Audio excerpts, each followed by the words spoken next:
बिस्मिल्लाहिर्रहमानिर्रहीम अस्सलाम वालेकुम जी। तो आज मैं आपके साथ शेयर कर रहा हूँ कैरी का शरबत, कच्चे आम का शरबत किस तरीके से बनाते हैं, इसके क्या क्या फ़ायदे हैं। तो बहुत टेस्टफुल बनकर तैयार होता है, ये हेल्दी होता है, इसकी तासीर जो है वो बहुत ही ठंडी होती है। आप इसको बनाकर सेव करके रख सकते हैं, ये 1-2 महीने ख़राब नहीं होगा। अगर आपको हमारी ये रेसिपी अच्छी लगी हो तो कमेंट में ज़रूर बताएं, लाइक करें और आगे अपने दोस्तों को शेयर करें। तो चलिए रेसिपी बनाना शुरू करते हैं। बिस्मिल्लाहिर्रहमानिर्रहीम अस्सलाम वालेकुम। मैं हूँ अकील अहमद और आप देख रहे हैं मेरा YouTube channel Akil Ahmad food secret. जहाँ भी रहें खुश रहें या फिर रहें, अल्लाह ताला आपको अपनी हिफ्ज़-ए-ईमान में रखे। तो आज मैं आपके साथ शेयर कर रहा हूँ, आपको बनाना सिखाऊंगा कैरी का शरबत, यानी कि कच्चे आम का शरबत किस तरीके से तैयार होगा, कौन कौन सी चीज़ें इसमें जाएंगी। तो तमाम बातें जो मैं आपको डिटेल के साथ बताऊँगा, आपने वीडियो एंड तक देखनी ताकि आपको अच्छे तरीके से समझ आ जाए। बिस्मिल्लाहिर्रहमानिर्रहीम। कैरी का अपना शरबत बनाने के लिए जी मैंने सबसे पहले जी 1 किलो आम लिए हैं। आम जब भी आप ले रहे हैं तो सख्त वाले आम हो, कच्चे हों तो, क्योंकि कच्चे आमों का शरबत जो है ना वो आपके साथ तैयार कर रहा हूँ। गर्मियों का मौसम है, ठंडा ठंडा बनाकर इसको पिए तो इंशाल्लाह ताला आपकी गर्मी जो है ना वो ख़त्म हो जाएगी। हाँ, तो 1 किलो मैंने जी आम लिए थे, तो आमों को मैंने अच्छे तरीके से मैंने इसको धो लिया है। तो धोने के बाद मैं अब इसको इसके छिलके जो है ना वो अच्छे तरीके से मैं उतार लूँगा। तो जिस तरीके से भी आप छुरी ले लें उसके साथ इसके तार लें, या कटर ले लें आप, उसका आप इसके छिलके जो है ना वो अच्छे तरीके से आप इसके उतार ले लें। भाई, तो आजकल मार्केट में कच्चे आम बहुत ज़्यादा आ गए हैं, कच्चे आम का सीज़न है, तो आप इसको बनाएं तो इंशाल्लाह ताला जो है ना वो आपका शरबत जो है वो ठंडा ठंडा बनकर तैयार होगा, जो आपके अंदर की जितनी भी गर्मी है सबको ये निकाल फेंकेगा। कच्चे आम का शरबत बहुत टेस्टफुल और बहुत मज़ेदार बनकर तैयार होगा। तो बस आपने एक ही चीज़ को आपने देखना है किस तरीके से मैं इसको बनाऊँगा। ये देखें जी, मैंने आम जो है वो अच्छे तरीके से मैंने इसके ऊपर से छिलके जो है मैंने तार दिए हैं। तो अब मैं इसकी करूँगा कटिंग। तो ले लेनी छुरी की मदद से आपने इसको जो है इसकी जो है ना वो कटाई कर देनी। पहले मैं इसकी बड़ी करूँगा, फिर बाद में इसके मैं जो है ना क्यूब्स में छोटे छोटे जो पीस है ना वो मैं इसके कर दूँ। सारे आम जो है वो अच्छे तरीके से उसका जो है ना अपना गुद्दा वो मैं निकाल लिया है। तो अब मैं अपने इसके अंदर जो है वो छोटे छोटे पीस है ना आपने इसके कर लेने इस तरीके से। हाँ, तो ये देखिए जी, मैंने सारे जो कच्चे आम थे मैंने उसको अच्छे तरीके से मैंने काट लिया है। तो आप क्यूब्स में भी काट सकते हैं, रफली भी काट सकते हैं, कोई इशू नहीं है। जिस तरीके से आपको आसानी लगे आप काट सकते हैं। तो मैंने इधर पानी गर्म होने के लिए रख दिया था, तो उसमें मैं ये आम जो काटे थे ये इसमें शामिल करूँगा। बिस्मिल्लाह।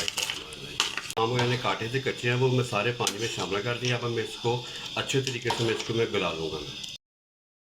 हमारे तो ये देखिए जी, मैंने जो कच्चे आम इसमें डाले थे तकरीबन 15 से 20 मिनट हो गए। तो ये देखिए आप इसका जो टाइम है ना वो तकरीबन 15 से 20 मिनट होता है। तो ये देखिए माशाल्लाह अच्छे तरीके से ये गल गए हैं, ये देखिए माशाल्लाह। तो अब मैं इसको निकाल लूँगा और निकाल कर इसको मैं ठंडा कर लूँगा। तो मैंने अपना आम मैंने गला कर रख लिए थे, ठंडे हो गए। तो अब मैं इसको जूसर जग में शामिल करके इसको मैं अच्छे तरीके से ग्राइंड कर लूँगा। बिस्मिल्लाहिर्रहमानिर्रहीम।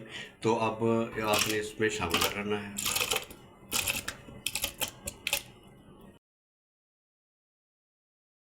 अगर मैं इसको अच्छे तरीके से मैं इसका जो है ना पेस्ट बना लिया, तो ये देखें जी। अच्छा, बिस्मिल्लाहिर्रहमानिर्रहीम। तो 1 किलो मेरे पास आम थे, तो मैंने इसमें 2 कप जो है ना वो मैंने चीनी इसमें शामिल कर दी है। तो चीनी अपना मीठा अपने जायके के हिसाब से आप कम या ज़्यादा भी इस्तेमाल कर सकते हैं। तो अब इसमें मैं शामिल करूँगा। तो ये मेरे पास आधा गिलास पानी का है, तो ये इसमें शामिल कर दूँगा। तो अब चीनी को मैं अच्छे तरीके से इसमें मेल्ट कर लूँगा। तो जनाब, अगर आपने अभी तक मेरे चैनल को सब्सक्राइब नहीं किया तो मेरे चैनल को सब्सक्राइब करें, लाइक करें और बेल आइकन के बटन प्रेस करें ताकि मेरी हर आने वाली वीडियो आप तक बर वक्त पहुँच सके। आपका दिल से शुक्रिया। अल्लाह ताला आपको अपनी हिफ्ज़-ए-ईमान में रखे। हाँ, तो ये देखें चीनी मेरी अच्छी तरीके से मेल्ट हो गई है। तो अब मैं इसमें शामिल करूँगा। तो ये मेरे पास जो कच्चे आम थे उसको मैंने जूसर जग में डाल के इसको मैंने ग्राइंड कर लिया, तो इसमें शामिल कर दूँगा। बिस्मिल्लाहिर्रहमानिर्रहीम। तो ये कच्चे आम का शरबत बहुत हेल्दी होता है और इसकी तासीर जो है ना वो ठंडी होती है। गर्मियों में आप इसको पियेंगे तो इंशाल्लाह ताला आपका अंदर जो है ना वो बिल्कुल एसी की तरह ठंडा हो जाएगा। हाँ, तो ये देखिए मैंने सारा जो गुद्दा था, पल्प था, वो मैं इसमें शामिल कर दिया। अब मैं इसको पका लूँगा। तो बाकी जो चीज़ें मैं इसमें डलेंगी शामिल करूँगा वो मैं आपको स्टेप बाय स्टेप आपको बताता जाऊँगा। 3 मिनट हो गए इसको पकते हुए, तो अब इसमें मैं शामिल करूँगा। तो ये मेरे पास ग्रीन फूड कलर है, तो ये मैं इसमें शामिल करूँगा। ये वही फूड कलर है जो आप बिरयानी चावल या जर्दा चावल बनाते हैं तो उस वक्त आप शामिल करते हैं। तो इसका साइड इफेक्ट कोई नहीं है, तो ये डालने से इसका कलर जो है ना वो बहुत ही खूबसूरत हो जाएगा। तो आपने थोड़ा थोड़ा करके इसमें शामिल करना है। तो ये देखिए जितने आपको कलर की ज़रूरत है उस हिसाब से आप इसमें कलर जो है ना वो शामिल कर लेना है। तो ये देखिए माशाल्लाह ग्रीन कलर डालने से, सब्ज़ कलर डालने से, तो ये देखिए इसका कलर जो है ना वो कितना खूबसूरत हो गया। क्योंकि हमारे पास कच्चे आम थे तो कच्चे आम का हमने इसको कलर देना है। यहाँ पर मैं इसको तकरीबन 7 से 8 मिनट जो है ना वो मैं इसको पका लूँगा जब तक ये ट्रांसपेरेंट नहीं हो जाता। हाँ, तो इसमें आधा चम्मच मैं वो है काले नमक का शामिल करूँगा। काला नमक डालने से इसकी खुशबू, इसका जायका जो है ना वो बहुत ज़बरदस्त आता है कि मैदे के लिए बहुत अच्छा होता है, हाजमेदार होता है। और साथ ही इसमें आधा चम्मच जो है वो मैं सफ़ेद नमक का शामिल कर दूँ। बिस्मिल्लाह। तो एक चीज़ इसमें अब मैं और शामिल करूँगा, वो जब आपका शरबत तैयार हो जाएगा तो उसमें एक चीज़ मैं इसमें शामिल करूँगा। वो चीज़ डालने से आपका शरबत जो है ना वो 1-2 महीने ख़राब नहीं होगा। मेरा आज का कैरी का शरबत था, कच्चे आम का शरबत था, वो बनकर तैयार हो गया। तो ये देखें माशाल्लाह, भाई इसकी लुक चेक करें आप। तो ये अब मेरी रेसिपी जो है बिल्कुल तैयार हो गई। अब एंड पे जब आपकी रेसिपी तैयार हो जाए तो आपने क्या करना है, तो ये मेरे पास सोडा बाई कार्बोनेट है, ये बिल्कुल थोड़ा सा आप इसमें शामिल कर देना है। तो ये शामिल करने के बाद जब आपकी रेसिपी तैयार हो जाए तो तब शामिल करना है। ये शामिल करने के बाद आपका जो शरबत है ना ये 1 से 2 माह ख़राब नहीं होगा। तो ये देखिए मेरी रेसिपी जो मुकम्मल हो गई है। तो अब इसको मैं ठंडा होने के लिए छोड़ दूँगा।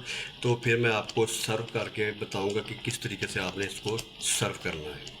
मेरा जब वो अच्छे तरीके से वो ठंडा हो गया है तो आप कोई भी प्लास्टिक की बोतल ले लें या शीशे का जार ले लें, तो आप उसमें आप शामिल कर सकते हैं। लेकिन शर्त ये है कि आपकी बोतल जो है वो जार जो अच्छे तरीके से वो खुश्क होना चाहिए, इसमें पानी का एक कतरा भी शामिल नहीं होना चाहिए।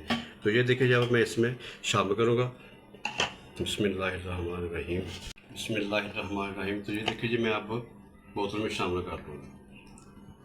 मेरा शरबत तो बनकर तैयार हो गया है। तो अब आप अपने इसको सर्व कैसे करना है तो मैं आपको बताता हूँ। तो ये इसमें लेमन है, ये जाएगा। अभी तो आप इसमें शामिल करूँगा मैं आइस क्यूब्स, ये मेरे पास है, जो इसमें मैं शामिल कर दूँगा। तो इसमें शामिल करूँगा जो मैंने शरबत बना के रखा हुआ था, ये इसमें शामिल करूँगा। 3 चम्मच इसमें शामिल कर दूँगा और 3 चम्मच मैं इसमें शामिल कर दूँगा। हाँ, तो 3 चम्मच मैंने इसमें शामिल कर दिए हैं कैरी शरबत के। तो अब इसमें शामिल करूँगा पानी माशाल्लाह। तो ये देखें जी आप अच्छे तरीके से मैं इसको मिक्स कर दूँगा। जो मेरे आज की कैरी आम कच्चे आम की रेसिपी थी वो बनकर तैयार हो गई है शरबत की। तो अगली वीडियो तक मैं आपसे ज़्यादा चाहूँगा, दुआओं में याद रखिएगा। अल्लाह हाफिज़।